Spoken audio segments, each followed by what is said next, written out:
Hello viewers, I am doctor Rahul Reddy from Androcare andrology institute. ఈ వీడియోలో చాలామంది మగవాళ్ళలో ఉన్న కామన్ ప్రాబ్లం గురించి మనం ఈరోజు డిస్కస్ చేసుకుందాం. అది శీఘ్రస్ఖలనం అంటారు. అంటే ఇంగ్లీష్లో దీన్ని ప్రీమెచ్యూర్ ఎజాకులేషన్ అంటారు. అంటే దీని మీద చాలామందికి అపోహలు ఉన్నాయి. అంటే ఎంతసేపట్లో ఎజాకులేషన్ అయితే దాన్ని శీఘ్రస్ఖలనం అంటారు అంటే నార్మల్గా less than 2 minutesలో ఎజాకులేషన్ అయితే, అంటే ఇంటర్కోర్స్ స్టార్ట్ అయిన తర్వాత 2 minutes లోపల ఎజాకులేషన్ స్టార్ట్ అయితే దాన్ని మనం శీఘ్రస్ఖలనం అంటాం.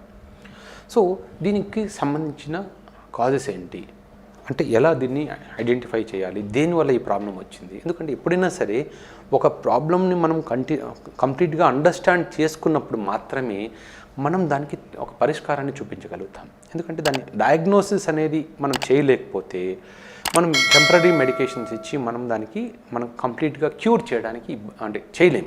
సో ఈ శీఘ్రస్ఖలనం ఆర్ ప్రీమెచ్యూర్ ఎజాకులేషన్కి కాజెస్ ఏంటి అనే దాని గురించి ఈరోజు ఈ వీడియోలో చూసుకుందాం.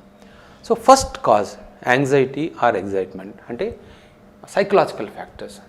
అంటే ఒకసారి ఫెయిల్యూర్ అవ్వడం వల్ల, ప్రీవియస్గా ఇంటర్కోర్స్ అయినప్పుడు తొందరగా ఎజాకులేట్ అయిపోవడం వల్ల మనకు యాంగ్జైటీ అనేది పర్ఫార్మెన్స్ యాంగ్జైటీ అంటాం. అంటే మళ్ళీ తొందరగా అయిపోతుందేమో అన్నప్పుడు మళ్ళీ శీఘ్రస్ఖలనం అయిపోతుంటుంది. అది యాంగ్జైటీ కిందకి వస్తుంది. కొంతమందికి ఎగ్జైట్మెంట్ ఎక్కువగా ఉంటుంది. ఈవెన్ కొంతమంది భార్యాభర్తల్లో కూడా చాలా రోజుల గ్యాప్ తర్వాత కలిసినప్పుడు ఆ ఎగ్జైట్మెంట్ ఎక్కువగా ఉన్నప్పుడు కూడా మనకు ప్రీమెచ్యూర్ ఎజాకులేషన్ అయిపోతుంది.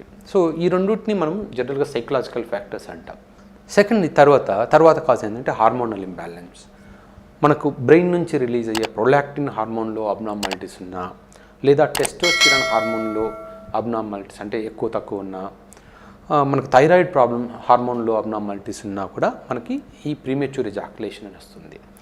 థర్డ్ది ఏంటంటే ఇన్ఫెక్షన్స్ ఎక్కడ ఉండాలి అంటే నార్మల్గా సీమెన్ రిజర్వాయర్లో ఇన్ఫెక్షన్స్ ఉన్నాయనుకోండి, దాన్ని ప్రాస్టటైటిస్ కానీ సెమినల్ వెస్కులైటిస్ కానీ అంటాం. ఇప్పుడు నార్మల్గా మనకు ఎండాకాలం వేడి చేసింది అనుకోండి, యూరిన్ బ్లాడర్లో అంటే ఒక్క చుక్క యూరిన్ ఉన్నా కూడా మనకి వెంటనే వెళ్ళి యూరిన్ పాస్ చేయాలనిపిస్తుంది. అలా ఎప్పుడైతే ఈ సీమెన్ రిజర్వాయర్లో ఇన్ఫెక్షన్ ఉందో అది ఎక్కువసేపు సీమెన్ని హోల్డ్ చేయలేదు. సో అప్పుడు ఏమవుతుంది, మీరు ట్రై చేయాలి అంటే కొంతమందికి ఈవెన్ పెనిట్రేషన్ ముందే స్పెర్మ్ లీక్ అవుతూ ఉంటుంది. దాన్ని ఈ ఇన్ఫెక్షన్ రిలేటెడ్ ప్రీమెచ్యూర్ ఎజాకులేషన్ అంటాం. సో వీళ్ళకి ఏంటంటే ఈ ఇన్ఫెక్షన్స్ని ట్రీట్ చేస్తే కానీ దీనికి సంబంధించిన మెడికేషన్స్ ఏవి వర్క్ చేయవు. అంటే కొంతమందికి వర్క్ చేసినా కూడా టెంపరీగా ఆ మందులు వాడినంత సేపు మాత్రమే పనిచేస్తాయి. ఎప్పుడైతే ఈ ఇన్ఫెక్షన్ని ట్రీట్ చేస్తామో ఇది టోటల్గా క్యూర్ చేయొచ్చు. లాస్ట్ కాజ్ అనేది ఏంటంటే ఒక గ్రూప్ ఉన్నాయి.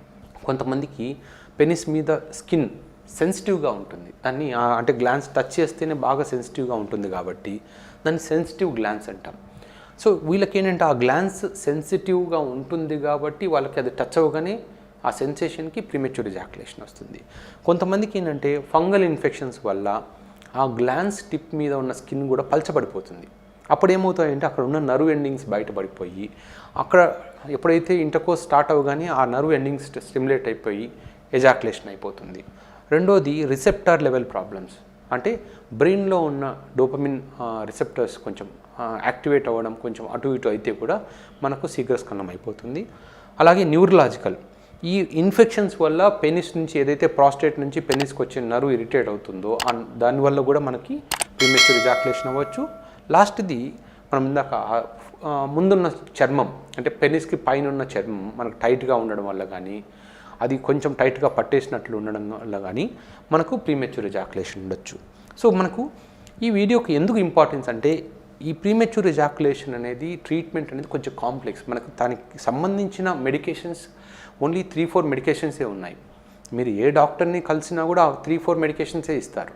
కాబట్టి ఎందుకంటే మేము పేషెంట్స్ వచ్చినప్పుడు మనం ఒక ప్రిస్క్రిప్షన్ రాయగానే డాక్టర్ ఇది ఆల్రెడీ వాడాను అని చెప్తుంటారు. ఎందుకు అంటే అవి ఎందుకు పని చేయవు అంటే మనం ఇక్కడున్న ప్రాబ్లమ్ని ఫస్ట్ ట్రీట్ చేసి ఆ ట్రీట్ చేసిన తర్వాత అవే మెడికేషన్స్ మళ్ళీ తీసుకుంటే పనిచేస్తాయి.